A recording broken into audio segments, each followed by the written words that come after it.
Raise your elbows to high above your shoulders so that the dumbbells are at or above nipple height.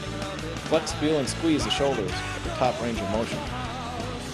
A fine introductory exercise for stabilizing and strengthening the rotator cuff is dual-arm internal-external rotator cuff rotations. Form a 90-degree angle between where the shoulder, wrist, and elbow meet. Rotate the wrist outward while keeping the elbows fixed at your rib cage.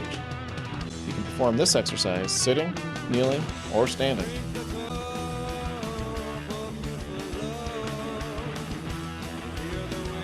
Single-arm internal rotator cuff rotations are performed lying on your side. Create the same 90-degree angle and slowly rotate to a perpendicular to ground position. Use very light weights to start with to train the rotator cuff, tendons, and ligaments. While on the same side, perform the external rotation with the opposite arm for medial and posterior rotator cuff work.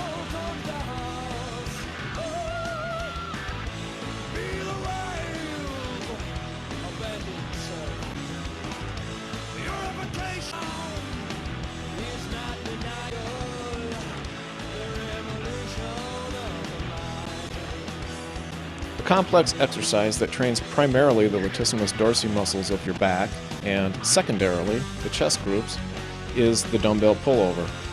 Position yourself atop of the strength ball with the weight directly above your chin. With mostly rigid arms, slowly lower the weight above and then behind your head.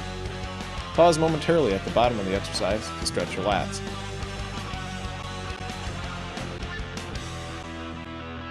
A very challenging back and rear deltoid exercise is the single-arm supported dumbbell row. With a wide stance, position one hip and one elbow atop of the strength ball while pulling a single dumbbell to the opposite hip. Contract, squeeze, and flex the rear deltoid at the top of the motion.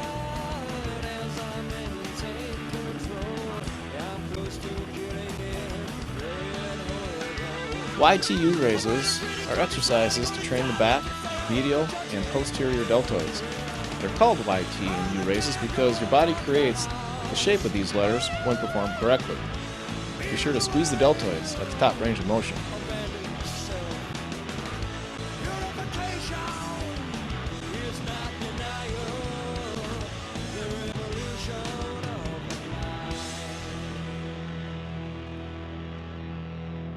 Knee push-ups are an introductory chest, shoulder, and tricep exercise.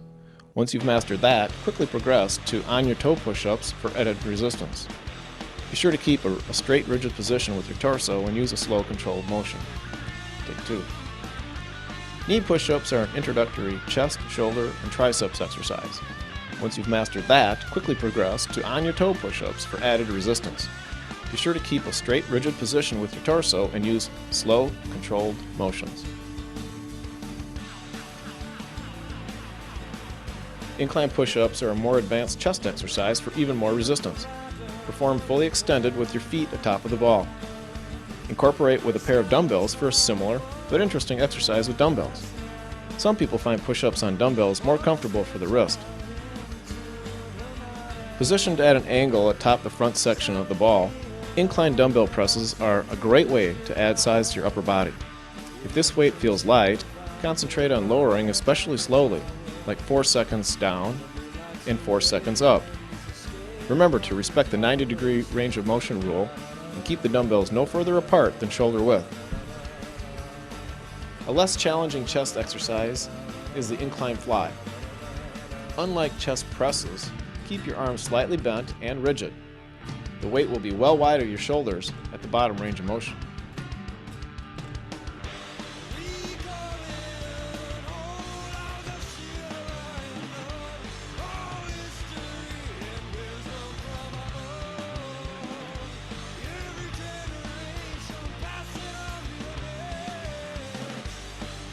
Moving on to legs, an interesting and surprisingly effective introductory leg exercise is the seated stiff-legged leg rotation. Balance the top of your ball, extend a single leg, point your toe, and rotate in a 360-degree motion. This exercise is occasionally the only thing people with serious knee ailments can comfortably perform. Another simple leg exercise that also trains the gluteals is the forward stationary lunge. From an upright and standing position, take a nice big step and lower your body weight in a controlled fashion. It's important not to allow the knee to extend beyond the toe with this motion, so be sure to take big steps. One of the most direct gluteal exercises available is the hip thruster. Begin flat with both feet planted on the ground and extend your hips to where a horizontal line is formed between your knees, hips, and shoulders. Once you master this, quickly progress to a single-legged hip thruster of the same motion. Pause momentarily at the top of the motion to flex and feel your glutes.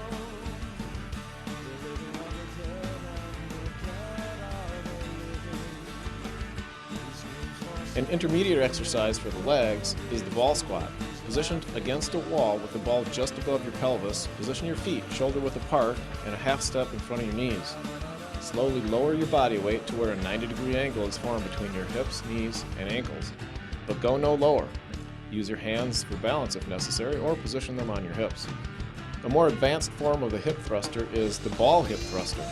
Position flat again for your upper body, but with your feet firmly planted against your strength ball. Perform the same hip thrusting motion as before, but against the ball instead of against the floor. Give it a try with one leg for more resistance. This exercise really hits the glutes and, because it requires control of the ball, can also help you improve your balance. One of the most advanced leg exercises you can perform is the single-legged ball squat. Positioned as you would for regular ball squats, extend and raise one leg to get it out of the way. Once again, slowly lower your body weight to no more than 90 degrees. A more demanding extension to the forward and diagonal lunges are weighted forward and weighted diagonal lunges. With a pair of dumbbells, one in each hand, perform the exercise exactly as before, but take care to keep good form, as the extra weight will definitely require additional concentration.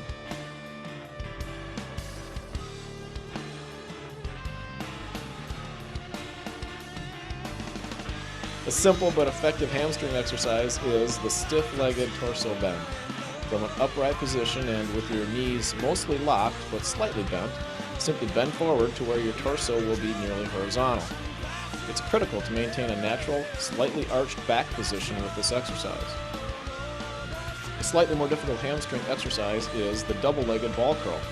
Begin this exercise flat, with feet firmly planted against the ball.